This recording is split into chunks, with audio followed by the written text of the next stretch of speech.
And I often have gone through these moments of life where, I've questioned my purpose. I've questioned my existence. I went through a period where I was addicted to anxiety pills and attempted suicide twice and survived an accidental drug overdose, and yet I'm still here, right? And so, what I've realized in my life is that in every room that I may think that I'm not supposed to be in, I'm there for a reason. And I'm there for a reason that's greater than me, right? God put me in these places. God put you in these places because he's using us, right? For whatever that reason may be. We may not know until the last day, right? But we have a unique opportunity and ability coming from where we come from, experiencing the things that we've experienced and overcoming those things and moving in the direction that we're heading in and that we're going in. We have an opportunity to really rebuild community.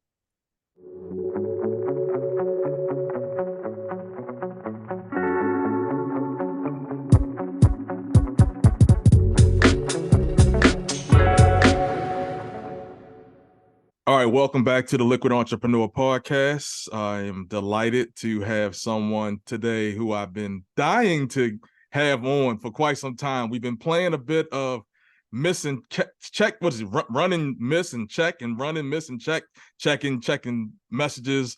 But we've finally able to do it. I have with me today Mr. Quentin Vennie, the co-founder and CEO of Equitea. What's up, man? What's going on, family? I'm good. I'm doing good. How you feeling? I can't complain, bro. Blessed. Yes. That's how it's nothing better than to hear that, and that's a great way to start the day, start the morning. Yeah, as I mentioned, I've been really looking forward to talking with you for a myriad of reasons. I've seen your movements from afar, and I love how you show up. I love the energy, and to be in the space that you are, it's just a beautiful thing to witness. So I was like, you sometimes you read things and you say, okay, there's no way that the person is going to match that energy. And I started doing a bit of my research and caught some of your interviews, and I'm like, the guy has it. He has it. Whatever it is, he has it. So I appreciate you for sharing it with our audience today. And I'm sure it'll be a cool conversation. Thank Where you, you bro. at? Where you at? Where? I'm in LA. LA. LA by way of Baltimore, baby. Oh, okay. So you just said something that really touched my heart. So hold on. Before even, I'm not gonna go down this tangent, but I had another interview not too long ago with a brother who owned a tequila company, actually, who's from Baltimore, and I asked him this question: who has the best crab cakes? Oh man. They might not let you back into the city. That's a tough one, bro. It Best is. crab cake. I used to get my crab cakes from Windsor Inn. Okay. But then I tried, what's the joint called? G&M's G&M by the airport. By the airport. Yeah. Okay. I'm gonna have to go with G&M's. G&M, you can't go wrong with G&M. You can't go wrong. And look, there's no wrong answer to that question. The reality is, if you don't get a Baltimore crab cake, you're not really eating a crab cake. You're eating some bread and mayonnaise. So exactly. All right, you passed the test. Look, man, I'm seriously, I'm extremely excited to have you on. So for those who are new to the channel, the Liquid Entrepreneur Podcast is an opportunity to tap into the minds and hearts of beverage owners, founders, folks in that space, and talk a little bit about their entrepreneur journey. Because at the end of the day, none of us are a monolith. We have various different pivots and turns and twists and tails, and to be able to really lean into those, I think, is a story, whether you're in the beverage space or not. It's something that a lot of people can take away some gems from. So I would love just to get things started. I mean, shoot, you're from you say you're from Baltimore, my hometown as well. Tell me a little bit about you, about growing up in Baltimore. What was your childhood like? Yeah, I'm from West Baltimore, so I grew up on Park Heights and Wiley. My father was caught up in the heroin epidemic of the 80s and 90s. So I was raised by a single mom. Experienced a lot, saw a lot. It was Baltimore. Right. Right. Yeah. And you know, it's one of those things that I don't know the right word for it. Interesting, for lack of another word, of how many of us come from those experiences, and to hear those stories that come behind those experiences, it's like, is this the norm? This can't be real. This can't be all that there is, you know. So to even have come from that environment, I'm sure it really put a skin or a layer on you that kind of helps showcase who you are today. Would you say that's truthful in any way? Yeah, I mean, I think, I had a very expansive experience growing up, right? Mm-hmm. Growing up in West Baltimore, but then going to schools in Baltimore County, Mm-hmm. right? So I went to schools with people that were, that didn't look like us. You know what I mean? And so, I grew up kind of like in this space of never really feeling accepted from either side. You know what I mean? I go in my neighborhood, and I speak too proper. I talk white. I'm Mm-hmm. using air quotes here, right? But then I go to school and I'm too black and my pants sag too much, and you know what I mean. So it's like it was an interesting dichotomy for me growing up. So I think it pushed me to really at an early age identify who it is that I was and find a level of acceptance in that. And then I was able to like kind of like use that energy of who I was in every phase of my life to then attract the people that were very much similar to me.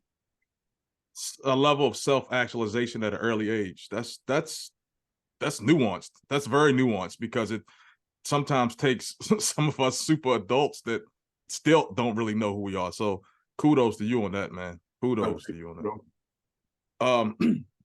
When you think about your core, then, so let's stick with that for a minute, right? So it's kind of like who I am by day, who I am by night, if you will, fly by day, fly by night. I'm sure you had circles of peers who you grew up with. Um, when you think or even look back right now and think about that circle that was around you then, what are they doing now?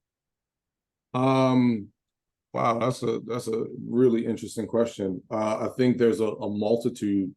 I had my friend group that I grew up with in school. I had my friend group that I grew up with in the neighborhood. You know what I mean? One of my homeboys from the neighborhood is DJ Rids. He's I've known him my entire life. He's like 3 years older than I am. And he's a international DJ, mixing on WPGC, and has been doing that for quite some time. I got other individuals, that are not doing so well. I have other individuals that are dead or in prison, but then I have people from my, that I went to school with, some of them have their own businesses. Others, are working in corporate America, and so, I've had like a really expansive, like lived experience. I haven't lived just one Black experience. Yeah. Uh, and so what I'm starting to see is that a lot of my day ones, or that we would consider to be day ones, some of them have fallen back, while others are still here with me today. It's always interesting to me when you read some of those, what you call those gurus or self-help or self-taught folks. And something that sticks out to me a lot of times, and I may butcher this a bit, but they say, show me your 5 closest people and I'll show you who you are, something to that extent. Yeah. And, like for me, I've had like, I don't know if I would call it imposter syndrome or survivor's remorse or what it was, but looking at life now versus even how I grew up, I would have never expected to be in the space that I'm in. And it took a long time to really understand that, but you also don't want to be disconnected from your roots, so I'm like, how, Yeah. how eh. No, I, go I ahead. I can attest to that, right? Um I've had moments of survivor's guilt, Yeah. right? Like, one of my closest homeboys, he was shot like 4 or 5 times the night I was supposed to be with him. And I chose not to go and found out the next day that he was shot. He survived, right? But he's now paralyzed, on one side of his body, and I often have gone through these moments of life where, I've questioned my purpose, I've questioned my existence. I went through a period where I was addicted to anxiety pills and attempted suicide twice and survived an accidental drug overdose, and yet I'm still here, right? And so, what I've realized in my life is that in every room that I may think that I'm not supposed to be in, I'm there for a reason. And I'm there for a reason that's greater than me, right? God put me in these places. God put you in these places because he's using us, right? For whatever that reason may be. We may not know until the last day, right? But we have a unique opportunity and ability coming from where we come from, experiencing the things that we've experienced and overcoming those things and moving in the direction that we're heading in and that we're going in. We have an opportunity to really rebuild community. Yeah. We don't have to be disconnected from where we come from, right? But we have an opportunity to help create a foundation for those individuals coming behind us, right? Because growing up, I didn't see anybody that looked like me doing the things that I'm doing right now. And the kids that are still in Baltimore or any other urban part of America, they get to see us, and now they have something to aspire toward. You know what I'm saying? Yeah. Where the world will have you believing that if you're Black and successful, it's because you play basketball or you make music. You know what I mean? And now we're able to show like entrepreneurship is actually something that was embedded in us, and that we have that possibility and ability to do it and do it in a major way. It's funny you talk about was the wicked jump shot, right? And we can probably name a handful of people that we know who were playing and were nice with it, and more than likely aren't playing now. But in that same vein, when you think about entrepreneurship, it might not be as easy to name a handful of folks. When you were growing up, did you have any role models, whether outside, externally, or in your family, that were entrepreneurs? No, None. None. So let's stick with that for a second. So no role models in that space. Did you ever think that one day you would run a company? Was that ever an aspiration of yours? Most of my professional career was in sales because, in school, I was the guy that was like, telling people that we shouldn't celebrate Christopher Columbus. He's a murderer. Abraham Lincoln didn't free the slaves because he was a good person. He freed the slaves because he didn't have another choice, right? Like he wanted us to go back to Africa. He wanted to make America all white. Like I was that guy that knew these things back in those days, right? Mm-hmm. And I was often punished, reprimanded in some kind of way. And so that grew within me. It grew this idea that my worth and my value was never to be predicated on someone else's belief in me. It had to be predicated on what I believed in me, in myself, and what I was in the work I was willing to put in. So going to a job and making $10 an hour never felt right to me, because this is somebody who probably doesn't look like me telling me that my time is only worth $10 an hour. I could go sell cars. I can make $150,000 a year based on the work that I'm willing to put in, because I'm determining what my time, my value is worth. And so I always knew that I was never meant to work for someone else because of those reasons. I never knew how I was gonna, be an entrepreneur, create my own business. And my first business, was personal training. I owned a personal training company in Baltimore. Wow. And, I was just driving around, going to different clients' houses and training them on the tennis courts in Randallstown, or going to the community center or Liberty Road or whatever it was. That was my first business. I never thought that I would be selling more than a service. Mm-hmm. And so it's an intriguing position to be in right now. So you were a personal trainer, or you had a personal training business. Were you the trainer as well? Yep. What were some of the other jobs that you had before that, if you had any before that? I mean, I worked in sales at a gym. I did real estate. I worked Okay. for Long and Foster for a few years. Hmm. Um, I did insurance sales, financial planning, automotive sales. I did collections. Um, I've had a multitude of odd jobs. You know what I mean? So of those odd jobs, I didn't hear any in the consumer product space whatsoever. And here we are today with the T. And we'll get to that for a minute, but it's very interesting. So I'm seeing some things, right? So the self-awareness, as I mentioned, is definitely off the charts. Self-awareness, the level of sales, but also the level of what do you call it? It's a level of industriousness, I think, if you will. Driving around, getting people to buy into a service as a trainer. Um, did you think that would be kind of where you ended, if you will? Like, was the goal to grow that business and make that like something that you just, it becomes the end all be all? I'm about this. Let's make it happen. Yeah, I mean, that was really the plan. I was working in a gym, didn't like the process.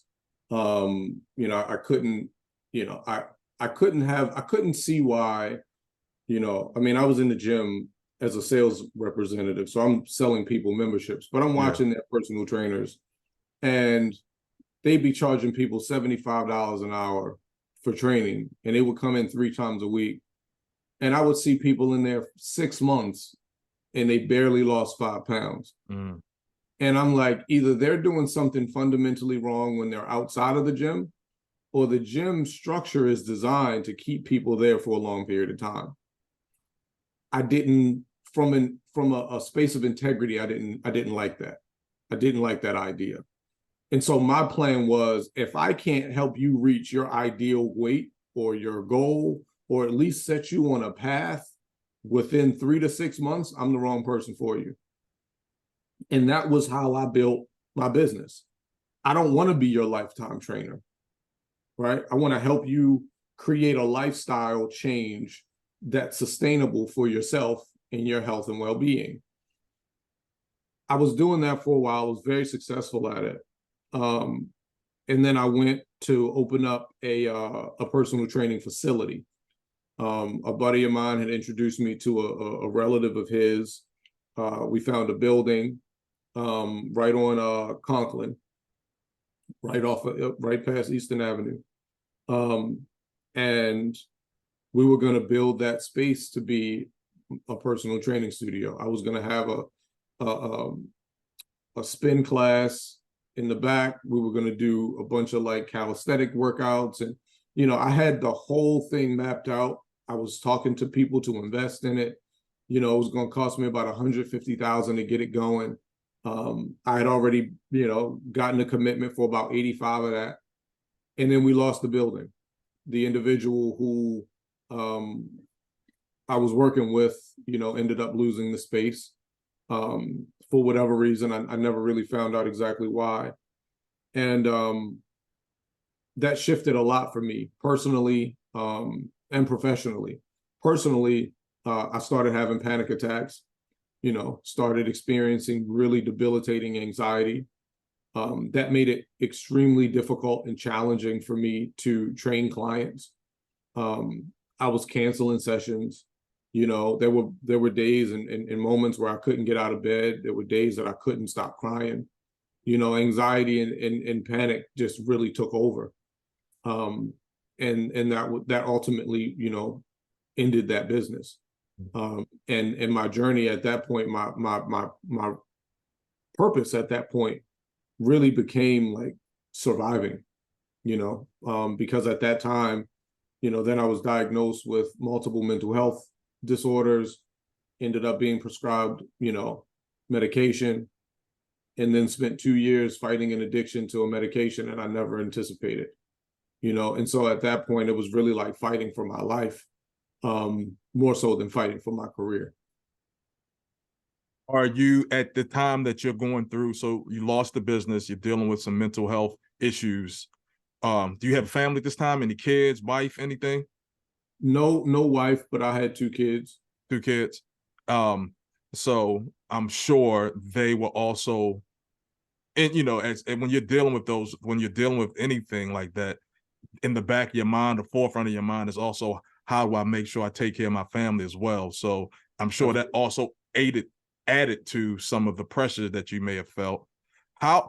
So what was that process of dealing with that and finding what's next for you? Like really, because it's almost like when you're dealing with those type of issues, that in itself could be the focus. Like, it's nothing else I need to deal with. But the reality is, as this world tends to be, it's unrelenting.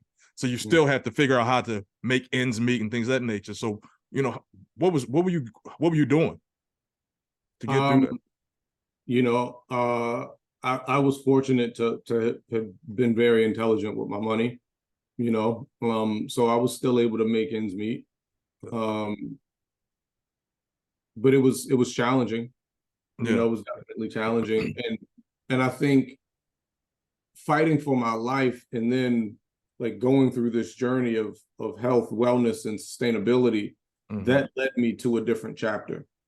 You know what I mean? Like, that chapter of my life was done. Like, my recovery journey was, yoga and meditation and juicing and the ritual of drinking tea and gardening and all of these other things that I'd never been exposed to, growing up, and that opened the door to the next chapter.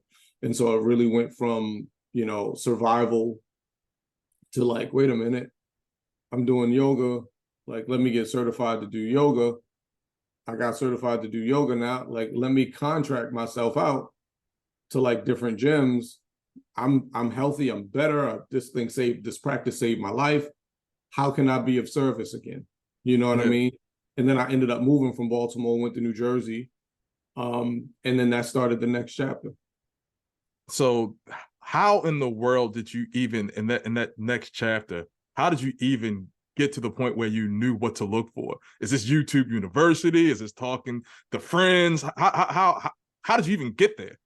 Yeah, no, I went to my doctor and explained to him like I had a problem with these pills, and he was insistent on keeping me on these pills. And so at that point, I was like, all right, like, I can't rely on my doctor. My doctor is like my dealer, right? I need to figure this out on my own. And so I started researching as much as I could about anxiety, and then started researching the pills that I was taking, and everything, nothing was adding up, right? Like, I was like I've been bamboozled, I've been manipulated, like my life is on the line, and this dude is like making a shit ton of money from me. I have to figure this out. And so I just started researching people who had, incredible healing journeys, people that have healed themselves, and what were their practices, right? And so I landed on documentaries like Food Incorporated, Fat, Sick, and Nearly Dead, Crazy, Sexy, Cancer. And the commonality in all of these things was diet and nutrition. And that was the first time I heard the Hippocratic Oath, like, let food be thy medicine and medicine be thy food. And so it was like, there's something fundamentally wrong when I'm not consuming these things, these fruits and vegetables and all of these other things that have been proven to help heal the body naturally. There's a food mood connection, right?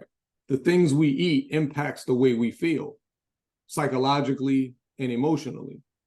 So that also has an impact on anxiety as well as depression.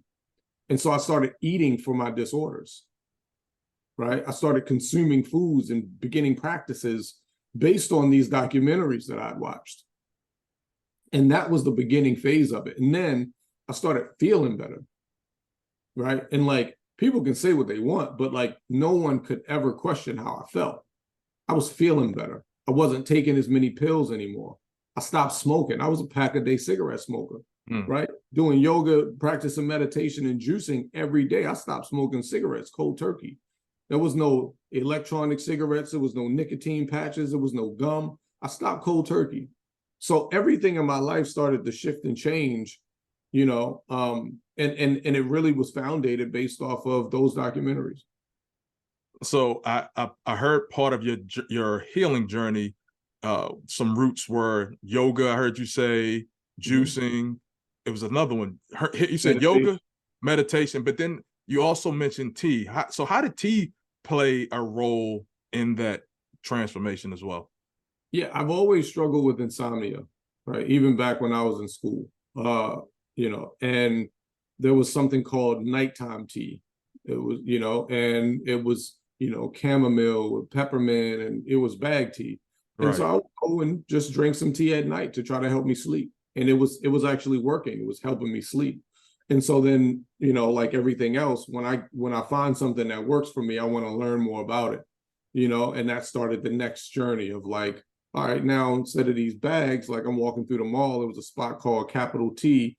They had all of these like teas and herbs and botanicals like in the window, like in jars, you could see it. And I'm like, let me step in here for a second, and had a conversation with a person in that store.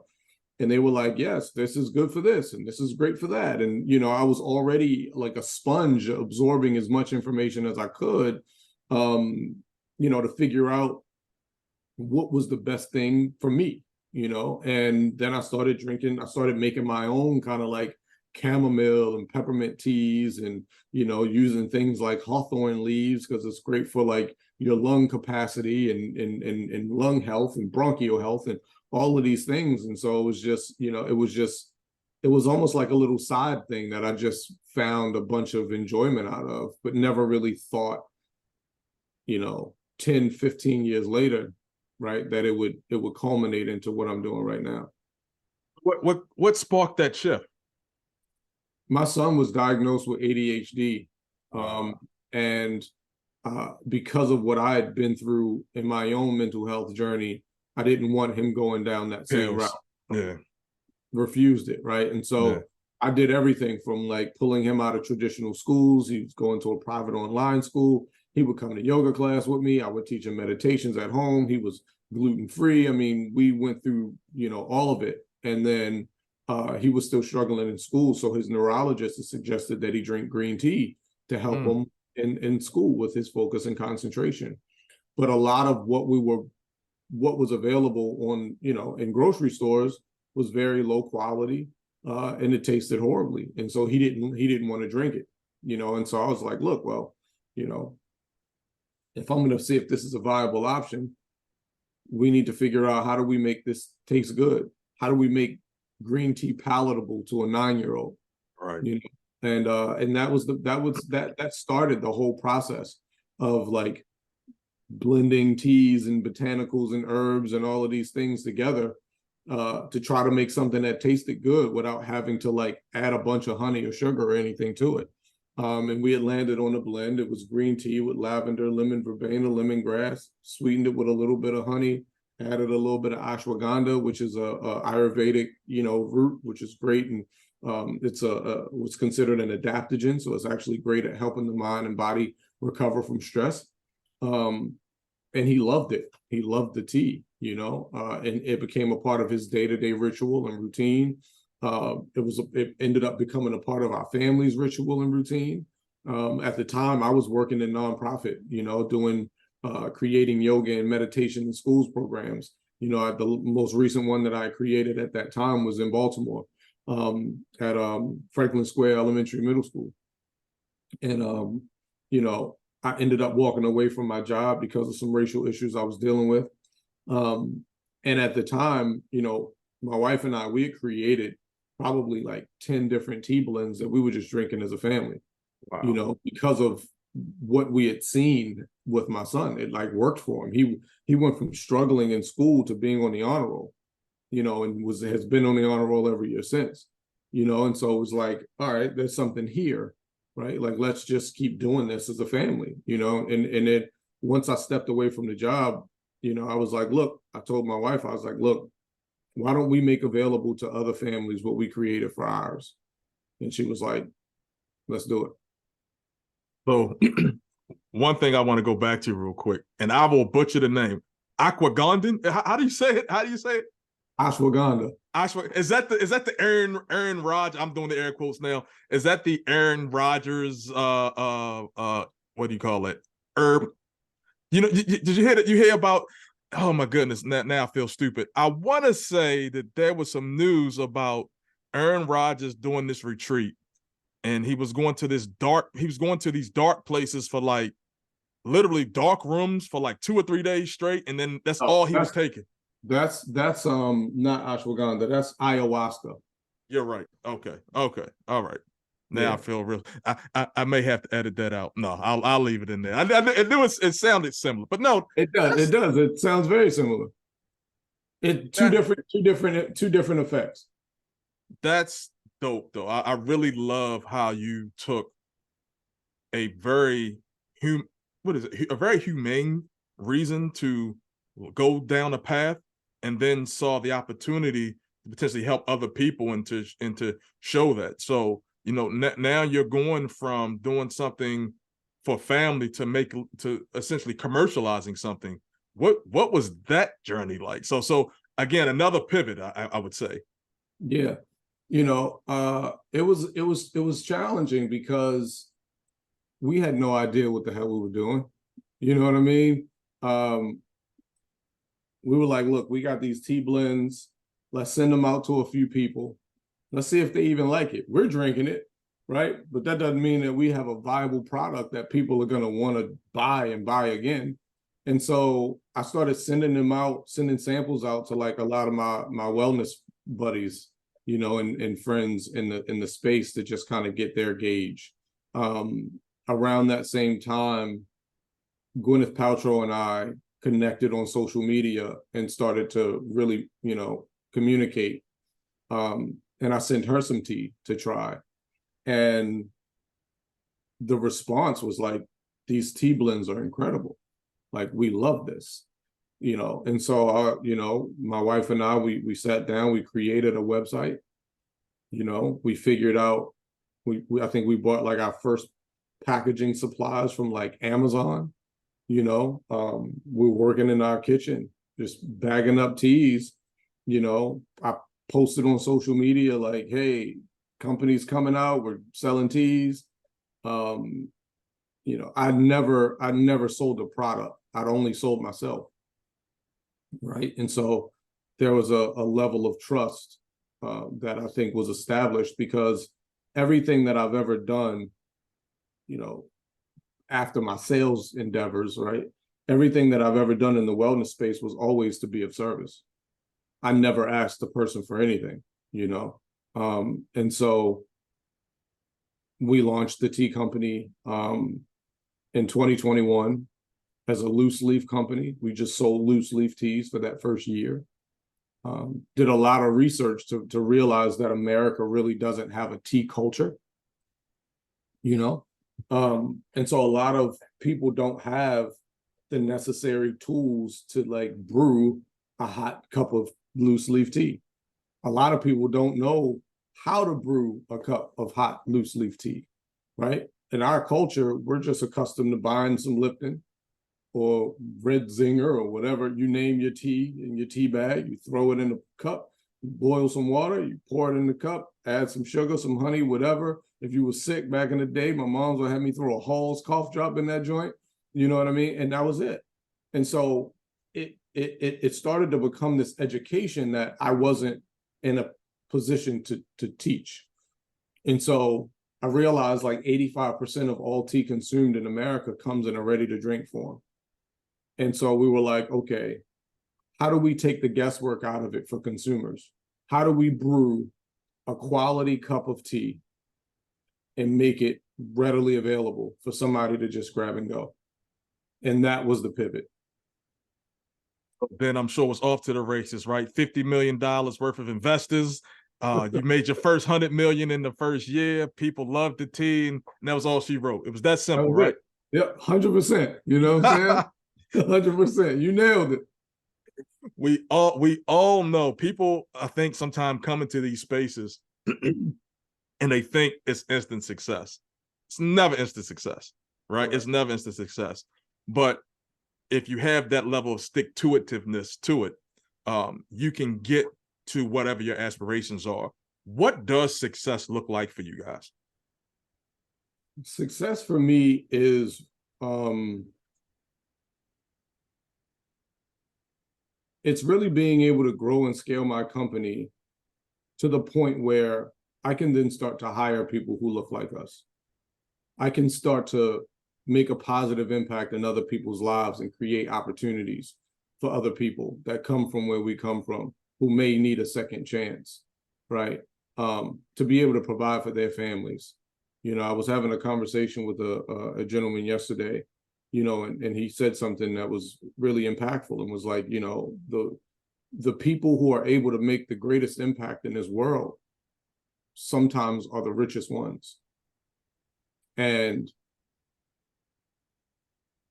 like that, like attaining a level of wealth, it's not about the ability to buy a helicopter or the ability to buy a jet or a phantom. It's about establishing wealth so that you can then be an anchor for other people to do the same. You know, it's like the Jay-Z line. He said, you know, I can't help the poor if I'm one of them. So I got rich and gave back. To me, that's the win-win. So I heard you throw out that Jay-Z line. So we're going to deviate for a minute. Who's your top 5? Hip hop?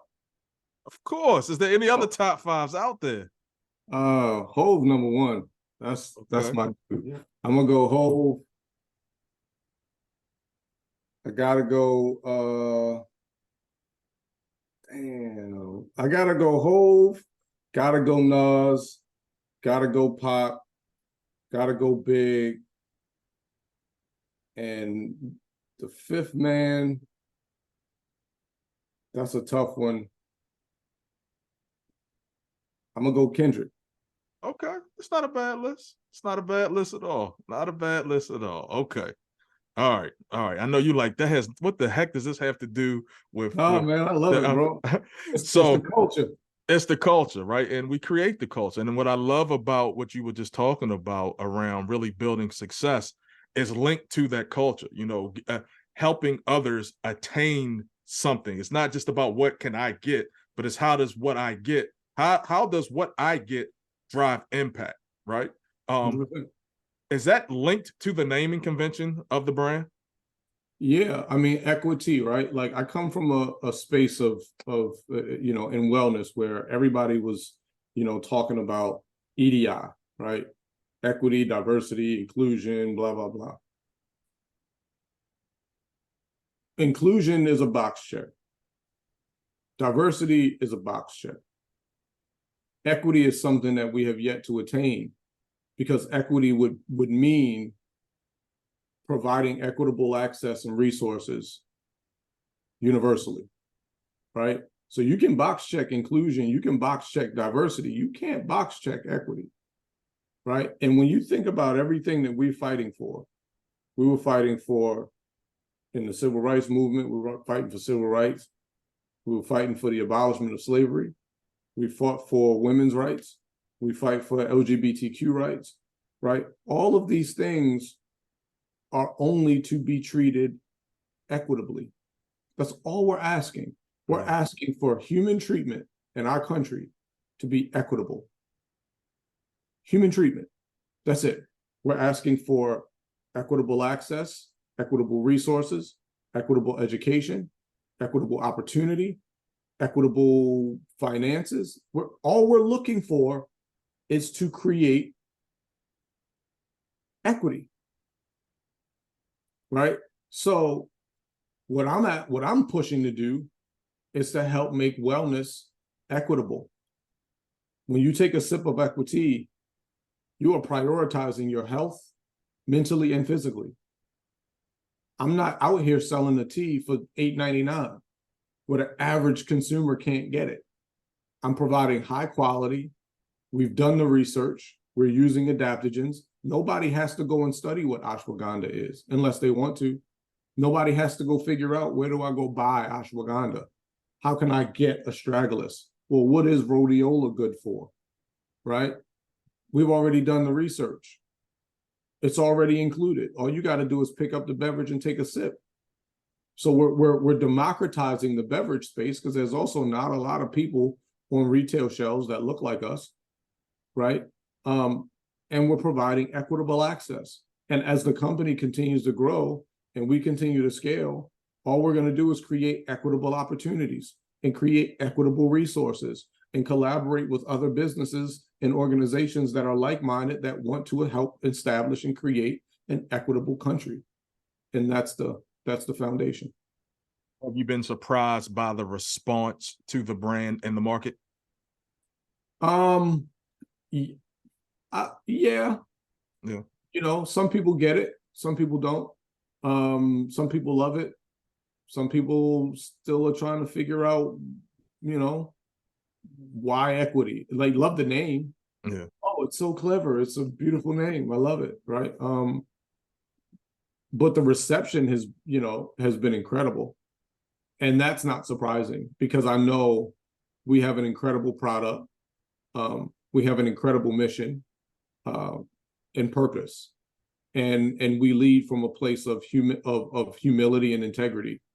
And when you lead from that space, to me, it's not surprising, you know, to manifest and attract the right people. Do you have any around you right now? Any of the product around you? Of course. Go grab some. We got for those who will watch this on YouTube, we got to show it to them. Love it. Plain and simple. I love that branding. I love the branding. How many variants, how many different flavors do you have? We have 4. We have 4 now. We started off with 3. We have a black tea lemonade, we have a lavender green tea, we have a spiced biscuits, and now we have a peach ginger white tea. And any plans to expand? Absolutely. Yeah. Well, he gave me that look like, yeah, and I'm not gonna tell you the rest of it. No, but we'll definitely be looking for that, you know. Before we go, it's another little game I love to play with all of the guests that I speak to. And it's just to learn a little bit more about you, and doing it in a way that it's all based on the responses that you want to give us in this spirit of understanding what are some of your favorites, right? So it's called Here Is One of My Favorites. And it doesn't have to be your app. This is not an absolute game. So it's not, doesn't mean that this is the one and only, but it's one of, right? So here is one of my favorites. So here is one of my favorite brands. And it doesn't have to be your own brand, but it can be your own brand as well. One of my favorite brands. Yeah. Safely. Okay. It's a cleaning products company that's sustainable, clean, and efficacious. Here's one of my favorite podcasts. How I Built This with Guy Raz. Great podcast. Here is one of my favorite ways to relax. With a cup of tea on my balcony. Equitea at that. Here's one of my favorite songs.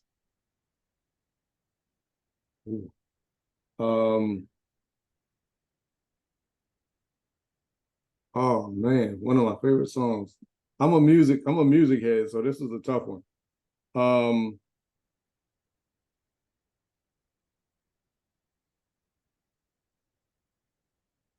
I'm gonna go with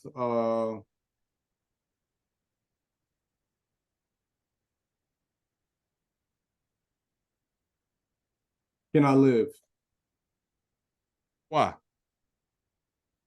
I think Reasonable Doubt as an album is probably one of the best hip hop albums ever made. Can I Live provided a dichotomy of his lived experiences in the moment, you know, and then it always came back to like this question of like, can I live? Mm-hmm. You know, it's like to understand that world and that life, it's almost like a question of like, can I live without being judged and criticized, but also like, can I live long enough to survive this life? You know, and that's a question that I think I've asked myself multiple periods throughout my life. Like, can I live? This is one of my favorite, and I just added this one in off the cuff. This is one of my favorite things about Baltimore. The people, you know. Like I love our people, bro. Here's one of my favorite qualities in a person. Loyalty. Loyalty. And here's one of my favorite things about myself.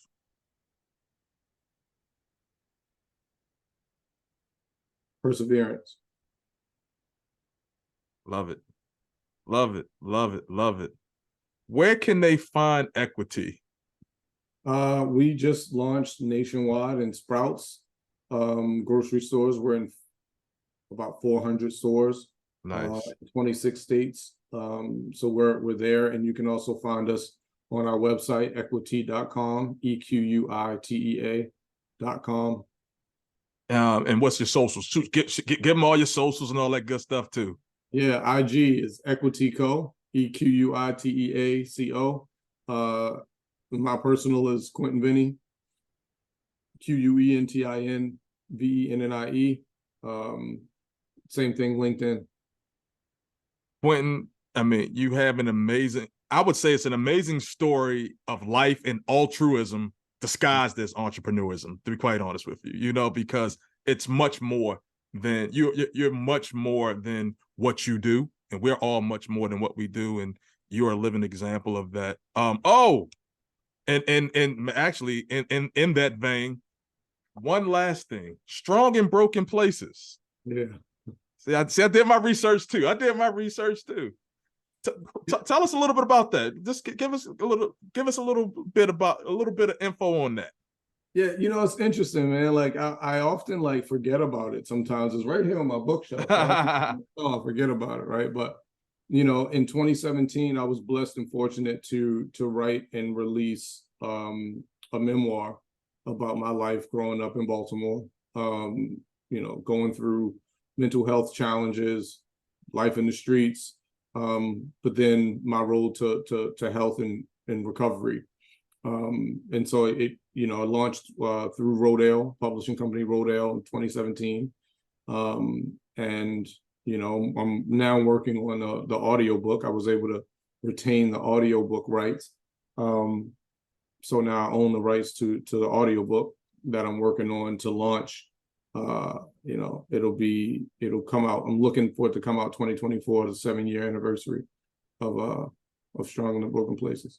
Love it, man. Love it. That is amazing. So for those who are listening to this without the video, it is a book. Obviously you get that from what he said, but make sure you guys, everybody out there, go and support Strong in Broken Places. Go buy yourself about 6, 7, 8 cases of Equitea, share it with a few friends, make some few friends. Quentin, this has been amazing. I mean, goodness, again, we've talked via a few different channels, and this is the first time we've actually had an opportunity to talk, but I feel like I've known you forever. If there's anything I can do to continue to support, I say this a lot, and I'm not saying it just to be cliche. It's great to vote with your likes, but people, we got to vote with our dollars as well to support. Big businesses don't become, small businesses don't become big businesses without that support. So let's go support, and not just for support's sake, because it's a great brand that actually has a purpose. So let's go out there and support, and literally, from me to you, if there's anything I can do, I'm here, my brother. I appreciate you. Thank you, bro. Likewise, man. Thank you for this platform. Thank you for the work that you do, the conversations that you have. You know, you're making an incredible impact in the lives of individuals, giving them hope and inspiration to step out and follow their dreams, no matter what they look like, you know? So grateful for the opportunity, grateful for the conversation, the brotherhood, you know, the community. I appreciate you, family. And I will say this, of all the brands that I'm aware of, especially the newer brands, the name is so strong. I mean, I love how you led with that purpose. So continue success. Appreciate you, family. Likewise. Cheers.